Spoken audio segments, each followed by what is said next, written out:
33번부터 37번이라고 돼 있는 거. 이거 약에 관한 거니까 본문 잘 봐야 돼요. 굉장히 막 정보가 너무 많아. 어려운 게 아니라.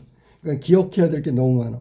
자, 약은 생체 작용에 영향을 미쳐 생물학적 효과를 내기 위한 목적으로 이용하는 의약품을 말한다. 그러니까 약은 의약품을 말하는 거야, 지금. 의약품.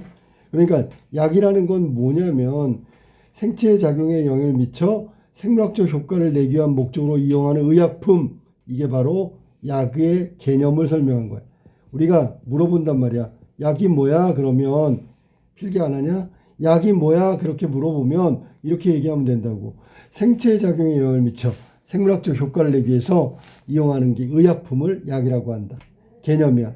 약은 생체에서 수용체와 결합한다. 밑줄 쳐볼까? 수용체하고 결합해. 수용체가 뭐야? 약이 들어가잖아. 그러면 약을 받아들이는 게 있을 거 아니야. 그게 수용체란 말이야. 그래서 유익작용과 유해작용을 나타내는 방식을 취하기도 한다. 약을 잘못 먹으면 어떻게 돼? 탈이 나겠지. 그게 유해작용이야. 아픈데 약을 제대로 먹었어. 금방 나았어. 그럼 이게 유익작용이라고 하는 거야.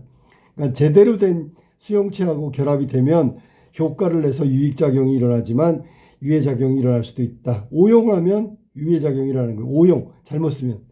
이 경우 약은 생체 리간드와 유사한 화학적 분자 구조를 가진 성분을 포함하는데, 그래서 생체 리간드라는 말이 나왔어. 처음 나온 거야. 리간드. 리간드와 유사하대. 그러면 약은 있잖아. 약은 결국 말하면 생체 리간드하고 비슷한 기능을 갖고 있는 거야. 알았니? 리간드하고 비슷한 기능이다. 자, 그래서 생체에서 리간드와 유사한 화학적 분자 구조를 가진 성분을 포함하는데 약에는 이런 게 있단 말이야. 이러한 성분으로 인해서 약은 생체 내에서 리간드로 기능한대. 리간드하고 유사한 화학적 분자 구조를 가지고 있기 때문에 리간드 기능을 한대. 아직 리간드가 뭔지 몰라? 리간드 기능을 하는 게 바로 약이다라고 설명했어. 여기서 리간드란 또 개념 설명한다. 수용체와 결합하여 신경작용이나 화학반응 같은 생물학적 반응을 촉발할 수 있는 물질. 마치 촉매와 같은 거, 촉매. 이거 리간드라고 하는데 약이 그 작용을 한다는 얘기야. 생체 내에서 수용체와 친화성이 높은 리간드가 결합하면 친화성이 높다는 얘기는 잘 결합한다는 거고, 리간드와 결합한 수용체의 작용에 의해서 생체의 변화가 일어나기도 하고, 수용체에 의해서 리간드의 구조 변화가 일어남으로써 이후에 생물학적 반응이 유도된다. 여기서 알아둬야 될 건 뭐냐면 수용체 하면 화학 반응이 일어나는 거고, 생물학적 반응. 리간드와 결합하면 리간드와 결합한 수용체의 작용에 의해서 생체의 변화가 일어난다. 자, 그래서 약이 리간드 기능을 하는데 문제는 리간드와 결합한 수용체의 작용을 하면 생체의 변화가 일어나고, 수용체에 의해서 리간드 구조 변화가 일어남으로써 그러면 생물학적 반응이 유도된다. 그게 유해 반응과 유익 반응이라고 나왔지, 그지? 복잡해. 이러한 점에서 약은 특정 수용체와 결합할 수 있는 리간드를 인위적으로 생체에 증가시킴으로써, 자, 밑줄 쳐야 돼. 뭐라 그러냐면 약이라는 게 있잖아. 특정 수용체와 결합할 수 있는 리간드를 인위적으로 생체에 증가시킨대. 그러면 리간드와 결합한 수용체 수가 일정 기간 동안 일정 수준 이상이 돼서 효과를 낸다. 이게 바로 약효를 말하는 거야. 리간드와 결합한 수용체의 수가 일정 시간 일정 수준 이상이 되게 하는 효과를 내. 그러니까 약효가 있는 거지. 약효는 일정 시간 일정 수준으로 쭉 유지되는 거야. 자, 그러면 약이 효과를 얻으려면 어떻게 할까? 그러면 리간드를 증가시켜야 되겠지. 약은 리간드를 증가시키는 거야. 그래야지 리간드가 증가시켰을 때 리간드와 결합하는 수용체 수가 일정 시간 일정 수준으로 이상 효과가 유지되겠지. 그러니까 약이 있잖아.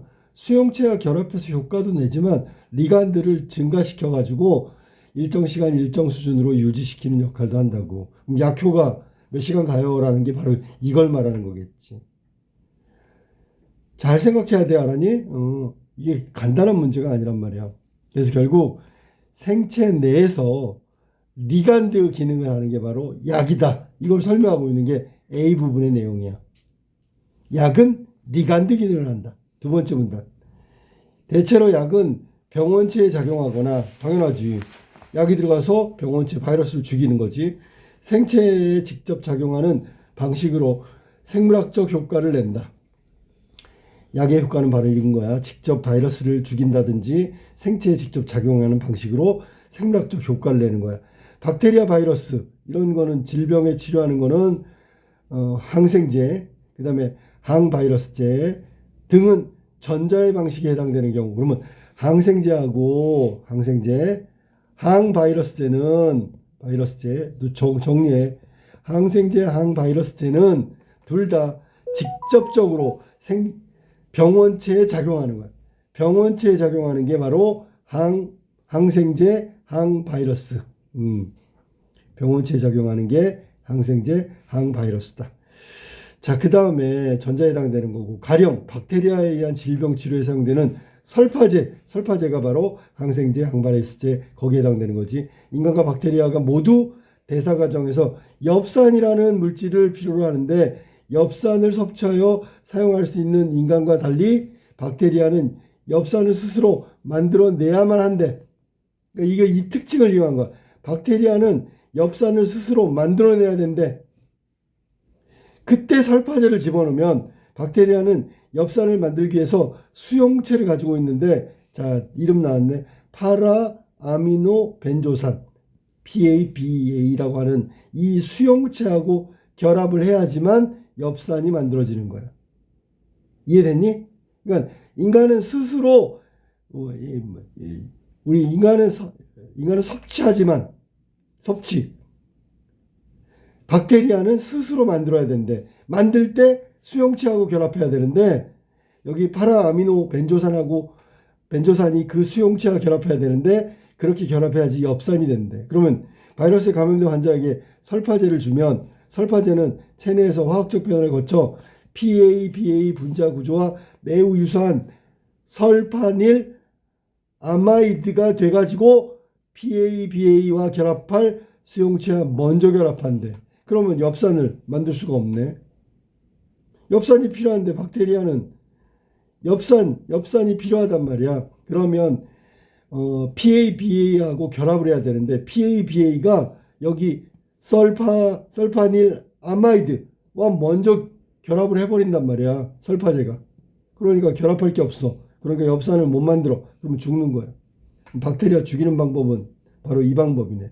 그렇다면 PABA가 수용체하고 결합하는데, 자, 박테리아 PABA하고 BA가 수용체하고 결합하는데 그 전에 설파제를 갖다 주면 얘가 PABA와 분자 구조가 유사한 설파닐 아마이드가 돼가지고 PABA와 결합할 수용체와 먼저 결합한대. 설파제가 먼저 결합하는 거야. 그러면 얘가 스스로 엽산을 못 만드니까 결국 죽게 된다. 이게 항생제, 항바이러스 같이 병원체에 직접 작용하는 거란 말이야. 첫 번째 나왔어. 이거 내용 이해해야 돼. 나중에 뭐 약대 갈 사람은 이건 당연히 알아야 되겠지. 자, 그 다음에 항바이러스제는 그럼 위에 거는 항생제를 얘기한 거고, 첫 번째 지금 얘기한 거 박테리아 항생제 어떤 식으로 해서 박테리아를 죽이는지, 이번에는 항바이러스제는 역시 바이러스의 직접이니까 스스로 증식하지 못하고 다른 세포에 기생하지 DNA 복제 과정을 거치는데 그때 증식할 때 바이러스의 특성을 활용해서 바이러스에 감염된 세포의 증식을 막는 방식으로 바이러스 확산을 억제한다. 두 번째 방법 뭐라고? 바이러스에 감염된 세포를 증식을 막는다. 이게 두 번째 항바이러스제야. 증식을 막는 거야. 그러니까 여기 지금 뭐라 그랬냐면 감염된 세포라고 했어. 감염된 세포가 늘어나면 점점 몸에는 안 좋을 거 아니야. 그거 증식을 막는 방법이 항바이러스제다. 어떻게 알아볼까?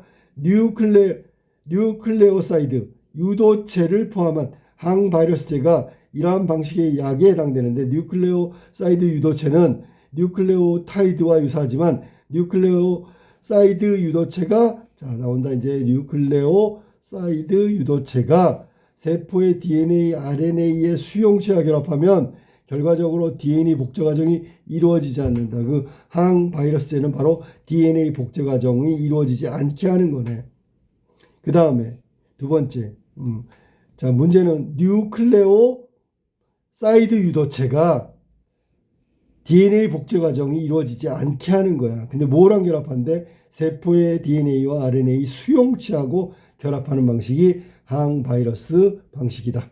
항바이러스 방식을 첫 번째로 얘기한 거예요. 두 번째, 또한 뉴클레오사이드 유도체는 바이러스에 감염된 세포와는 쉽게 결합하지만 감염되지 않은 세포와는 결합하지 않는 특성이 있다. 이 때문에 뉴클레오사이드 유도체는 바이러스에 감염된 세포들이 더 이상 증식하게 못하게 할 수 있으며, 그럼 뉴클레오사이드 유도체는 누구랑 결합한다 그랬어?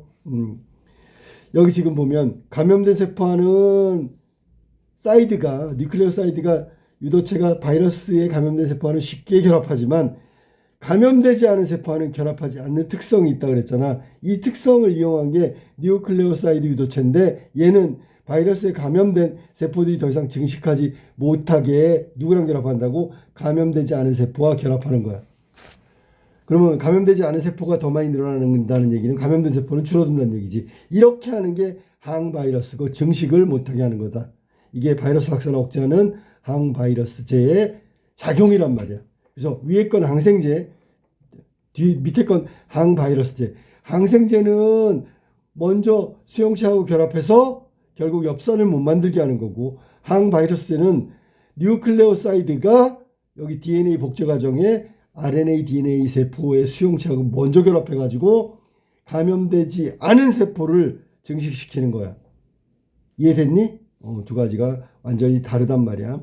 한편 신경작용제는 신경전달물질의 작용에 관여하는 방식으로 사람의 정신이나 행동에 영향을 주는 생물학적 효과를 내는 약이다. 신경정신제, 신경작용제, 뭐라 했어? 신경물질의 작용에 관여했다 그랬어. 그래서 생물학적 효과를 낸대. 하나는 뉴런에서 발생한 전기신호가 있는데 뉴런 말단에 도달하여 신경전달물질을 분비하고, 자 봐봐, 뉴런에서 발생한 전기신호가 말단까지 가갖고 신경전달물질을 분비해. 이러한 신경전달물질의 연접한 딱 붙어있는 다른 뉴런에 존재하는 수용체와 화학신호를 전달함으로써 뉴런 간의 신호를 전달하는 매개체 역할을 한다. 뭐가? 여기서 지금 말한 대로 하면 신경작용제의 전기신호를 말하는 거네. 자, 전기신호가 뭐 한다고? 전기신호를 가지고 뉴런 간에 전달하는 매개체 역할을 한단 말이야. 연접한 뉴런에. 자, 우울증 같은 거에 관련된 거. 신경전달 물질인 세로토닌. 자, 세로토닌 나왔어. 세로토닌. 그 다음에 노르에피네프린. 얘네들은 후연접 뉴런 수용체의 기능을 다하고 전후라고 그랬어. 전연접 뉴런에 재흡수되는 과정을 거치는데, 그러면 전연접에는, 자 봐봐, 후연접까지 간 다음에 다시 전연접에서 재흡수된다. 그러면 전연접에서 후연접으로 가는 거야.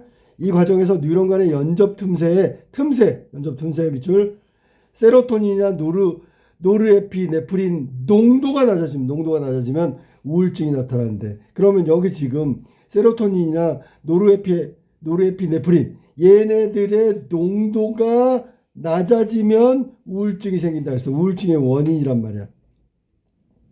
신경전달 물질의 농도가 낮아지면 우울증이 생긴대. 자, 그럼 농도를 높여줘야 되겠지. 항우울제는, 자, 항우울제 나왔어. 항생제, 항바이러스, 항우울제. 연접 틈새에 이들 신경전달 물질이 부족을 해소하는 방식으로 약효를 낸다. 신경전달 물질을 높이는 거지. 농도를 높이는 거야. TCA 항우울제는 전연접 뉴런 수용체와 결합하여 신경전달 물질이 재흡수가 일어나지 않도록 하는 방식으로 TCA 항우울제, 재흡수가 일어나지 않게 만드는 거야. 재흡수가 일어나지 않는다는 건 전연접으로 가지 않는다는 거지. 그 다음에 두 번째, SNRI 항우울제는 신경전달 물질의 재흡수를 억제하거나, 그러면 이건 똑같지, 그지? 앞에 거랑 TCA 항우울제랑 똑같은 작용. 아니면 후연접 뉴런의 수용체와 결합 방식으로 연접 틈새 신경전달 물질의 농도가 높아지는 것과 같은 효과를 낸다. 이 말은 농도는 높아지지 않지만 농도는 그대로야. 효과는 농도가 높을 때하고 똑같다라는 뜻이야. 자, 이렇게 해가지고 연접하는 것에서 재흡수를 막는 거는 TCA 항우울제, SNRI는 재흡수, 즉 재흡수를 막는 것도 있지만 후연접의 뉴런 수용체와 결합하는 방식으로, 그러면 다 결합해 버리니까 농도가 농도가 높아지는 효과를 낸다라는 뜻이야. 전연접, 후연접. 오른쪽에 그림이 있네. 저거 그림을 물어볼 거야. 대부분의 약들은 약효가 여러 가지인 경우가 많기 때문에 두 가지 약을 한꺼번에 복용하면 이들 약 간의 1차적인 약효는 서로 다를지라도 2차적인 약효는 같을 수 있대. 이것도 정보니까 알아도 1차적인 건 다르지만 2차는 똑같아. 공통되는 2차적인 약효가 한층 커질 수 있다.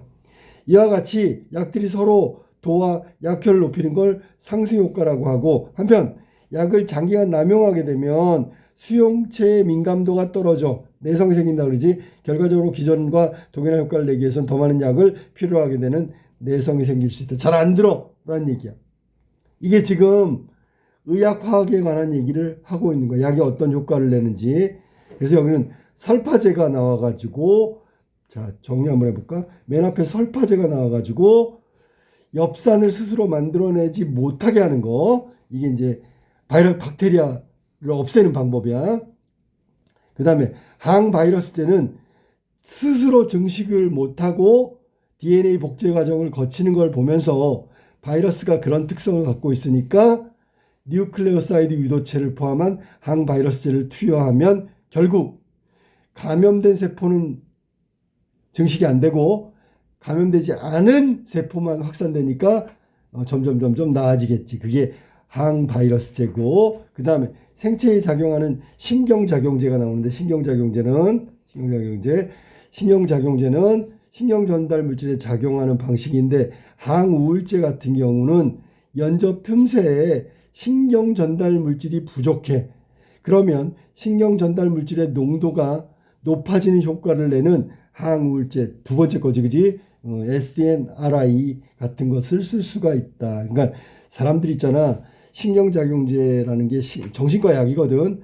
그러면 생물학적 효과를 높이기 위해서 신경전달 물질 작용에 관여하는 약을 주는데, 그게 두 가지, TCA 항우울제, SNRI 항우울제. 그래서 연접 사이에 재흡수가 일어나지 않게 하는 1차적인 게 TCA라고 얘기했어.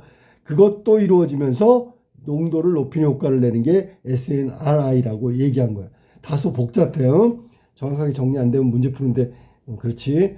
자, 그 다음에 상승 효과는 1차가 아니라 2차 때 효과가 훨씬 더 겹쳐서 일어나기 때문에 상승 효과고, 남용하면 내성 생겨서 약효가 잘 듣지 않는다. 여기까지가 지문이고 문제 풀이로 갈게. 자, 33번 윗글의 내용과 일치하지 않는 것. 그냥 내용 물어보고. 1번 약을 두 종류 이상 함께 복용하면 상승 효과, 2차 효과가 증폭된다. 이걸 상승 효과라고 얘기했지. 맨 마지막 문단에 나와. 맞았고. 2번 약은 생체의 신경자극이나 화학 반응을 조절하는 효과를 낼 수 있다. 이거는 어디에 나오냐면, 약은 있잖아, 수용체하고 결합해가지고 신경자극이나 화학 반응 같은 생물학적 반응을 촉발하는 리간드의 기능을 한다는, 그걸 설명하고 있는 거. 이것도 맞는 거지. 자, 1번하고 2번이 맞는 거지. 3번 약은 생체 수용체와 결합하여가지고 수용체하고 결합해갖고 유익작용 혹은 유해작용을 한다. 첫 번째 문단에 그냥 나온 거야, 그대로. 4번 약은 생체 리간드와 유사한 물질을 포함하여 생체의 생물학적 반응을 조절한다. 이것도 첫 번째 문단에 나오지, 그지? 리간드와 유사한 화학적 분자 구조를 가지고 있다 그랬지. 그래서 리간드의 기능을 한다. 이것도 맞았고. 답은 5번이 틀렸네. 약은 생체의 대사작용에 관여하는 물질을 제거함으로써 병원체를 직접적으로 죽게 할 수 있다. 자, 설파제는 있잖아. 대사작용에 관여하는 엽산 있잖아, 물질. 엽산을 가지고 하는 거야. 엽산을 스스로 만들어내야 되는 박테리아의 특성을 이용해서 미리 다른 게 먼저 결합해서 엽산을 못 만들게 하는 거잖아. 그지? 그러면 약은 병원체가 생체의 대사작용에 관여하는 물질을 만들지 못하게 하는 방식, 제거가 아니라 만들지 못하게 하는 방식이다. 제거는 있는 걸 없애는 거고, 만들지 못하게 하는 건 아예 막 못 만들게 하는 거야. 미리 만들어서 그냥 죽여버리는 거지. 그치? 자, 정답은 제거한다는 방식이 틀렸지. 5번이 틀렸어. 자, 그 다음에 34번으로 돼 있어. 원래 시험제. A에 대한 이해, 아까 나왔던 A에 대한 이해로 가장 적절한 거. 자, 이거 좀 어려울 수도 있어. 1번. 생체 리간드에 의해서 수용체의 구조에 변화가 일어나면 세포의 기능에 변화가 일어난다 그랬어. 자, 세포의 변화가 있는지 한번 볼까? 리간드와 결합하면 어떻게 되는 줄 알아? 리간드의 구조가 변한다 그랬지. 수용체의 구조가 아니라 리간드의 구조가 변한다 그랬으니까 이거 틀렸고요. 2번. 생체에서 생물학적 반응이 일어나면 수용체와 리간드는 동일한 화학적 분자 구조로 변화한다. 이것도 틀렸네. 왜냐하면 이게 이후에 생물학적 반응이 유도된다 그랬지. 화학적 분자 구조의 변화가 아니라 뭐가 일어난다고? 생물학적 반응이 유도된다라고 하는 게 맞는 거야. 생물학적 반응을 유도한다. 그러니까 이것도 틀렸고요. 3번. 약을 복용하면 리간드와 결합된 수용체의 수가 일정 시간 동안 일정 정도까지 전보다 많은 정도로 유지된다. 이거 선생님이 아까 설명한 거네. 약효가 유지된다는 뜻이고 본문에 나와 있죠. 정답 3번이네. 그래서 약은 있잖아. 특정 수용체하고 결합하는 거야. 그러니까 리간드를 인위적으로 생체 증가시킴으로써 리간드와 결합하는 수용체의 수가 일정 시간, 일정 정도 유지하게 된다. 그게 바로 약효를 낸다는 얘기지. 3번이 맞았네. 4번. 약의 효과를 높이기 위해서는 약의 생체의 리간드와 친화성이 높은 리간드를 많이 포함하고 있어야 한다. 이거는 좀 내용이 어떤 건지 모르겠네. 이 4번 같은 경우에 뭘 포함해야 되냐면 리간드의 친화성이 아니라 사실은 화학적 분자 구조. 화학적 분자 구조. 화학적 분자 구조라는 것을 포함하고 있으니까 여기는 친화성이 높은 리간드가 결합하는 거지. 그래야지 약은 생체의 수용성과 친화성이 높은 리간드를 포함하고 있을 뿐이지 생체 리간드와 친화성이 높은 리간드를 포함하는 건 아니다. 그러니까 약 속에는 생체의 수용체와 친화성이 높은 리간드를 포함하고 있다. 여기 친화성이 높은 리간드를 많이 포함하고 있다라고 얘기했으니까 그 부분은 맞았는데 문제는 뭐냐. 수용성도 같이 약의 효과를 높이기 위해서는 생체 리간드와 약의 생체의 수용성하고 친화성. 그러니까 생체의 리간드가 아니고 뭐라 그래야 돼? 생체의 수용성이라고 해야지.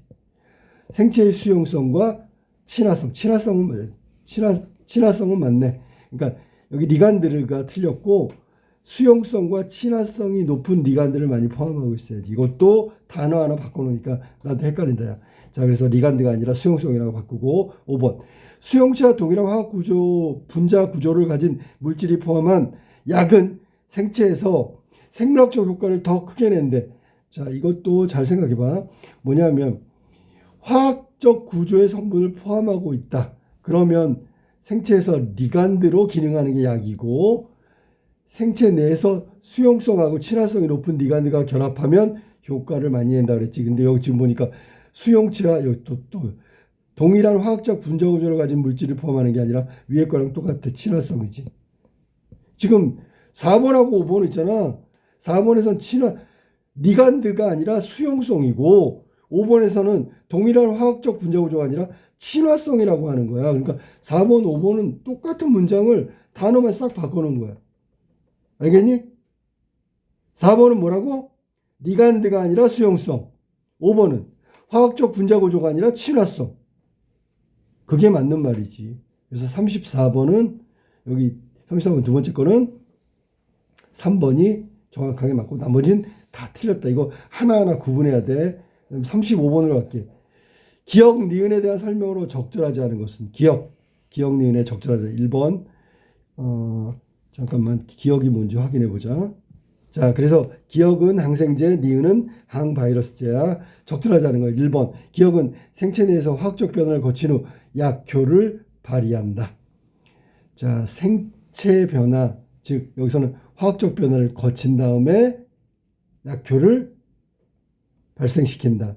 그거는 위에 설파제가 뭐라 했냐면 처음에 화학적 변화가 거치는 게 설파닐 아마이드가 된다 그랬잖아. 그게 화학적 변화를 말하는 거야. 이거 맞았네. 2번. 기억은 병원체가 대사 과정에 필요로 하는 물질의 생성을 방해하여 병원체 사멸. 여기서 대사 과정에 박테리아가 필요한 게 뭐라고? 엽산이야, 엽산. 필요로 하는 물질이 엽산이에요, 엽산. 그 생성을 막는 거지. 미리 유사체를 가지고 다른 거와 결합해. 그러면 얘가 스스로 엽산을 못 만들어낸단 말이야. 설파제가 있잖아. 엽산을 못 만들게 하려고 미리 먼저 결합한다는 얘기니까 이것도 맞았지. 3번. 이번에는 항바이러스제. 니은은 바이러스에 감염된 세포의 DNA 복제 과정에 개입하여 바이러스 확산을 억제한다 그랬는데 이 설명은 맞았죠. 왜냐하면 항바이러스제는 있잖아.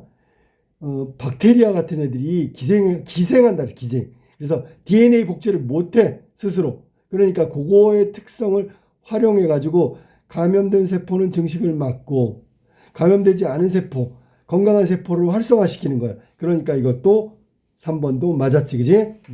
감염된 세포의 DNA 복제 과정에 개입해서 억제시키는 거니까 이것도 맞은 설명이지. 4번. 기억과 니은 모두 병원체와 병원체에 감염될 수 있는 생체의 차이를 이용한 거지. 이거는 그 문단의 첫 번째에 나서 항생제, 항바이러스는 두 가지의 특성을 가지고 치료한다 그랬으니까 맞았고. 5번으로 가볼까? 자, 기억과 니은 모두 병원체와 생체가 공통적으로 필요한 물질을 사용하여 병원체의 확산을 억제한다 그랬는데 인간과 박테리아는 다르지요. 왜? 엽산을 섭취하는 건 인간이고 엽산을 스스로 만들어내야 되는 것은 박테리아라고 그랬잖아. 요 차이란 말이야. 박테리아는 스스로 엽산을 만들어내야 돼. 스스로. 그러니까 설파제는 있잖아. 엽산을 사용하는 게 아니고 셀파닐 아마이드가 돼가지고 화학적 변화를 거친 다음에 박테리아가 엽산을 만들지 못하게 해서 박테리아를 죽이는 거잖아. 근데 모두라고 하면 안 되지. 병원체와 생체가 공통으로 필요하는 물질을 사용하여 병원체의 확산을 억제한다. 이거 뭘 설명한 거야 지금? 설파제를 설명한 거잖아. 그런데 항바이러스에는 그렇지 않단 말이야. 라니? DNA 복제 과정에 관여하는 게 항바이러스잖아. 요거는 기억만 해당되는 거야. 정답은 5번 틀렸어. 니은을 지워버리면 맞는 거지. 자, 그 다음에 상당히 복잡하다. 36번이라고 됐어. 36번. 보기에 항우울제라고 했다. 항우울제를 이해하는 건데 거기 그림에 보면 뭐가 나오냐면 야, 전연접하고 후연접이 나왔잖아. 단어가 나온단 말이야. 그럼 그 부분만 가지고 공부하면 돼. 연접 틈새에서. 자, 그러면 틀린 거 찾는 거니까 확인 한번 해볼게. 자, 1번부터.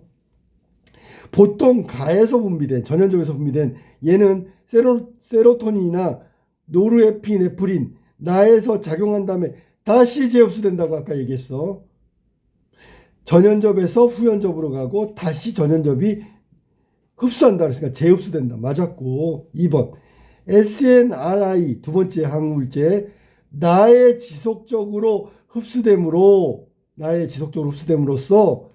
다에서 연접 틈새라고 그랬는데 다에서 신경 전달 물질의 농도가 높아지는 효과를 낸다. 자, 그러면 신경 전달 물질이 높아지는 효과를 낸다는 왼쪽에 그대로 나와 있지. 그런데 뭐라 했냐면 후연접 뉴런의 수용체와 결합하는 방식이라 했잖아. 후연접 뉴런 수용체와 결합한다고. 여기 지금 후연접 뉴런 수용체는 뭐야? 그러면 여기서는 나의 지속적으로 흡수됨으로써 다가 아니지. 벌써 틀렸잖아. 이거 해석 잘해야 된다. 알았니? 여기서는 나의 수용체하고 결합하는 거고, 그 다에서는 농도가 높아진 효과를 낸다 그랬지 농도가 높아진다는 게 아니야. 그러면 SNRI 항우울제가 후연접, 즉 뉴러니까 나지. 나의 지속적으로 흡수된다는 건 틀렸지요. 흡수되면 안 되죠. 흡수 안 돼. 알았니? 나에 계속 흡수되면 어느 쪽으로든 전연접이건 후연접으로 흡수되면 신경 전달 물질의 농도는 낮아지는 거야. 그러니까 흡수되면 안 되게 막는 거지. 그러니까 나에 지속적으로 흡수된다는 건 잘못됐고요. 사실 나하고 후연접 뉴런 수용체하고 결합한 다음에 다에 있잖아. 신경 전달 물질의 농도가 높아진 효과를 얻는다 그랬어. 알았니? 그러면 누구랑 결합한다고? 나하고 결합하는 거고, 다에 흡수되면 안 되죠. 흡수되면 그 효과가 안 나오는 거야. 농도가 높아지지 않기 때문에. 정답은 2번이 틀린 거다. 3번을 가볼까? 우울증 치료제를 위해서 다의 세로토닌이나 노르에피네프린의 농도가 높아지도록 해야지. 농도가 높아지면 농도가 낮았을 때 우울증이 생기니까 높아지면 치료하는 거지. 맞았고. 다에서 신경전달 물질의 농도가 높은 상태로 장기간 유지되면 수용체의 민감도는 떨어진다. 떨어진다고 해야 되겠지. 왜냐하면 그 연접 틈새 신경 전달 물질의 농도가 높아진 것 같은 게 치료되는 건데, 약을 장기간 남용하면 어떻게 된다고? 내성이 생긴다는 건 민감도가 떨어진다는 얘기가 똑같은 말이지. 그지? 그러면 높은 상태로 계속하면 민감도는 떨어지는 거니까 맞는 얘기고. 5번. 항우울제는 나의 수용체와 결합하여 우울증에 발현되는 원인을 완화하는 효과를 낸다. 이것도 본문에 나온 거야. 왜냐하면 전연접 수용체하고 결합하면 재흡수가 일어나지 않게 하고, SNRI 항우울제 신경 전달 물질의 재흡수를 억제시키거나 후연접 나의 수용체와 결합하는 방식으로 효과를 낸다 그랬으니까 수용체하고 결합하는 거 둘 다 맞지. 그지? 그래서 완화하는 효과를 하는 게 항우울제다. 정답은 2번이 틀렸고요.